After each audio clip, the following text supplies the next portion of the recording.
It is Kentucky Derby week. Time to break out the hats and mint juleps. Well, some are picking their horses for the race. Others have their eyes on the jockeys because they play a really big role. Yeah, they do. And Lee's band went to Tampa Bay Downs to talk to some of those jockeys. Pretty important guys, and they're small, but only in stature because they're actually really big when it comes to their importance in the races, right? Right, big role, small guy. Exactly right. I found out not only why they decided to become jockeys, but all the work that goes into their job. Whatever the reason they started. I grew up in Saratoga Springs, New York, and I've always wanted to be a jockey. You're still small. And he said, well, why don't you come jockey? And I said, okay. They didn't start out on top of a horse. To be underneath the horse, I mean, it teaches you a lot about them. You got to have the right temperament.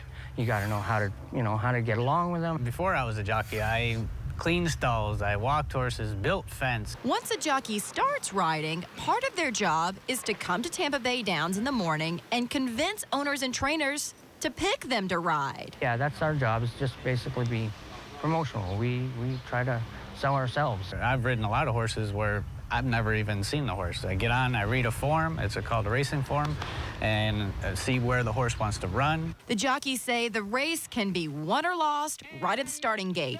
If you ain't got that horse ready, he will do something silly, like stumble, fall. After that, speeding down the stretch, it's strategy. You got to have a clock in your head. You got to know how fast you're going, what pace you're going, and how the rest of the field is doing. And then they'll be like, oh, this is a little too tight, I don't like it. And then you got to try and get after them and make them go through there. When you cross that wire first and you know you got it, it's just the best thing in the world.